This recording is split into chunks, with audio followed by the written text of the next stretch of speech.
Calvário de Libertação, quarta parte, capítulo 8.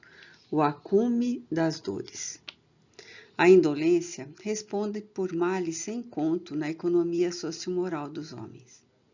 A mente que se não fixa em responsabilidades e compromissos relevantes derrapa nas torpes acomodações do vício e da insensatez. Igualmente, o corpo, que se não deixa acionar pelas atividades nobres que o mantém dinâmico, amolenta-se na insana preguiça, dando guarida a distúrbios psicossomáticos de crescente degenerescência.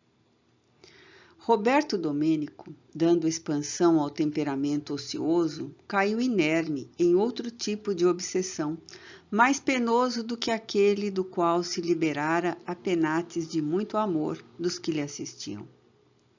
As libações alcoólicas permitiam-no não ter em que pensar, deixar de lutar, enfrentando as deficiências do caráter para enfileirar-se no grupo dos lidadores em favor da própria paz. Estabelecido o vínculo pernicioso entre a sua e a mente do desencarnado Etienne, dava-lhe campo cedendo à urdidura do perverso compar, responsável pelos danosos e trágicos acontecimentos passados. Havia recebido apoio e ajuda, a fim de libertar-se da subjugação, como a oportunidade que se lhe concedia de lutar contra os gravames sucedidos através da sua cota de esforço pessoal, de modo a não ser conduzido sob privilégios que não existem nem os mereceria.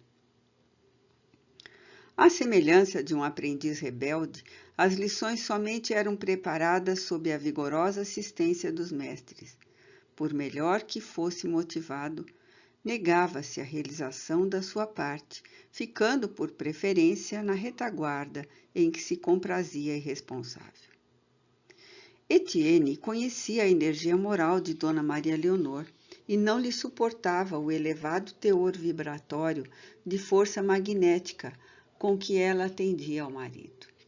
Assim, urdiu uma forma de afastá-lo da ação benéfica da esposa, induzindo-o à embriaguez periódica, a princípio, para depois de maneira habitual.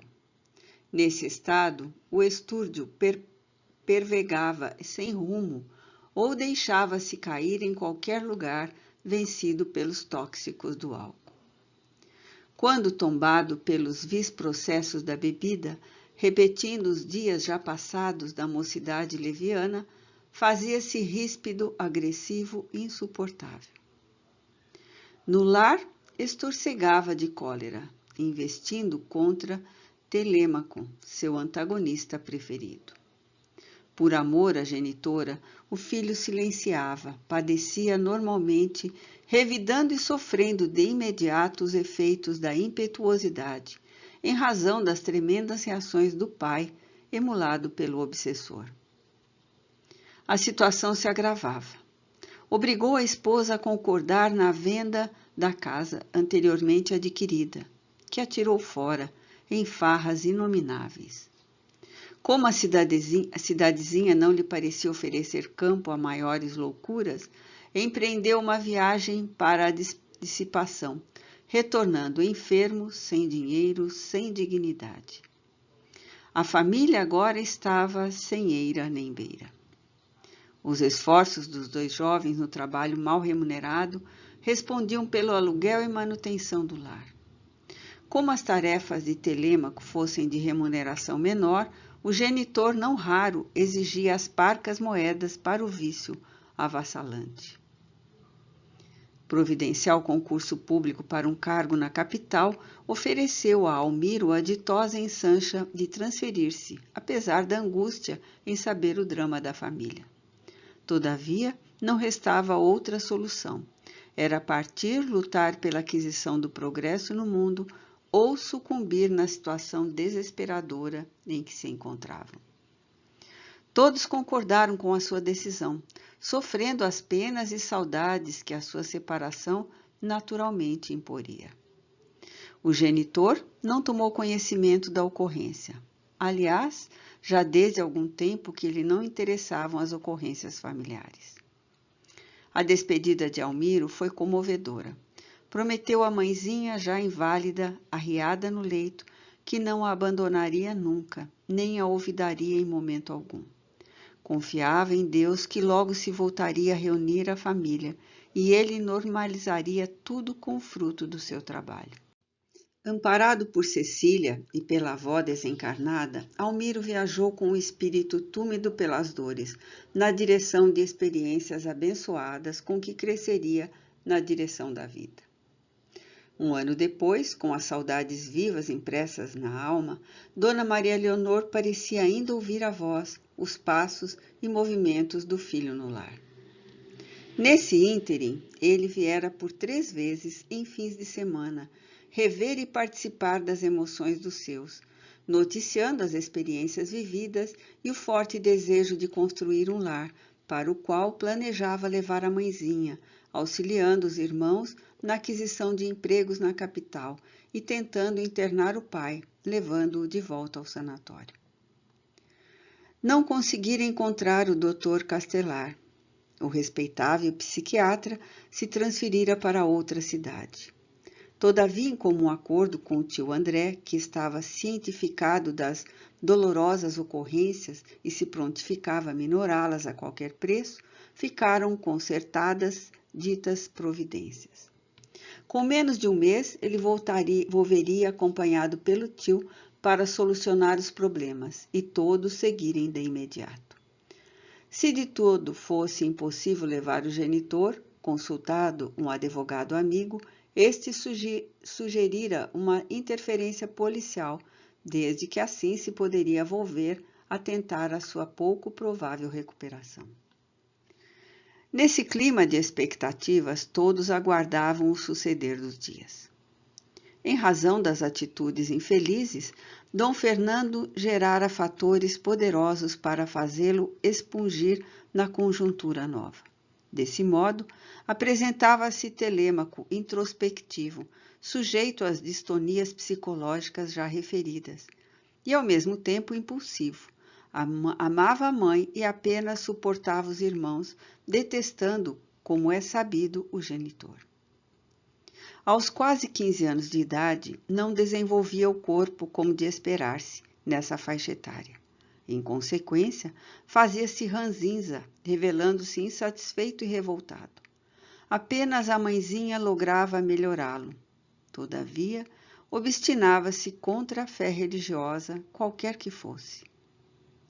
Transferem-se de uma para outra existência as impressões emocionais e culturais registradas no espírito. A vivência irresponsável da fé no passado, os exemplos chocantes de religiosos inescrupulosos, a crença como recurso de projeção social, sem qualquer valor íntimo, a animosidade contra o bispo de Santa Maria, tornaram-se no avesso racionário ao sentimento de religiosidade.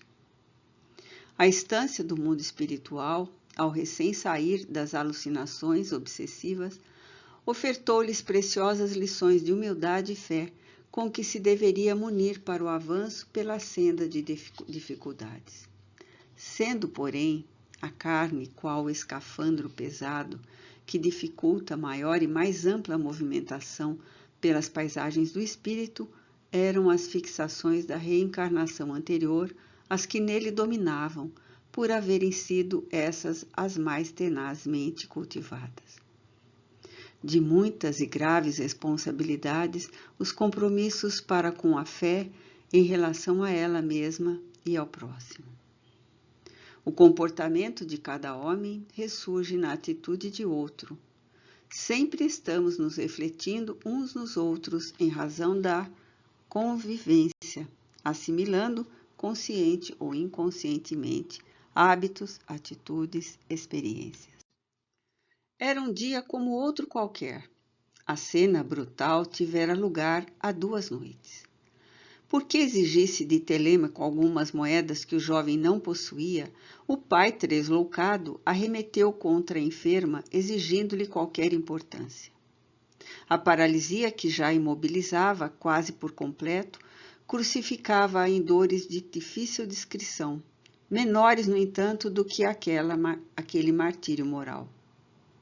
É verdade que ela viu Cecília amparando-a, porém tudo foi muito rápido. Da discussão com o filho, que não se pôde dominar, ele segurou a débil e enferma e atirou-a, brutal, no leito, perguntando-lhe por dinheiro. Como não o possuísse e estando possesso, ele tentou erguê-la, ameaçador, outra vez, quando o jovem irrompeu, quarto adentro, munido de uma faca de cozinha, a gritar: "Solte-a ou eu o matarei."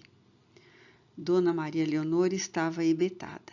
A cena de Borja repetia-se, diferindo somente na personagem que iria perpetrar o crime. Antes fora Dom Hidalgo a assassinar o conde de Alcalá e Concepción. Agora era Telêmaco armado para destruir Roberto Domênico. Revendo os desafortunados momentos transatos, apunhalada de dores sob superior amparo, ela gritou pelo filho, suplicando a divina interferência. O jovem assustou-se, saindo do transe da loucura. Revia-se psiquicamente no velho solar, vivendo a cena que lhe esculpiu a fogo no espírito indelevelmente. E o genitor, assodado por Etienne, avançou cambaleante, aplicando-lhe violento golpe na faca, que o derrubou a seguir, saindo a correr. Agenor não estava em casa, ainda não voltara do trabalho. Incapaz de mover-se na cama, Dona Maria Leonor foi socorrida por uma vizinha, que ouviu o tumulto e veio trazida pelo espírito Arminda, a querida irmã do pretérito, tão fortemente vinculada aos resgates imperiosos e rudes daquele momento. A senhora ergueu o jovem desfalecido, acomodou-o e solícita fez um penso improvisado para reter o sangue que lhe escorria do rosto, já apresentando deformação pelo impacto do golpe. A sofrida genitora não podia dominar as lágrimas, o desespero que a tomou. Foi o filho que a acalmou com palavras de esperança e coragem. Também ele estava acometido pelo choque nervoso, tremendo como varas verdes. Tomando conhecimento da quase tragédia, Agenor determinou, e os demais concordaram, que o pai não voltaria a ter acesso ao lar, esclarecendo que ia telegrafar ao irmão, precipitando as decisões já resolvidas. Por isso, o choque não poderia ser menor quando Agenor encontrara morto o irmão que sucumbira, ensimesmado e fraco pelo suicídio, utilizando o terrível produto que se usava à época na lavoura contra as pragas.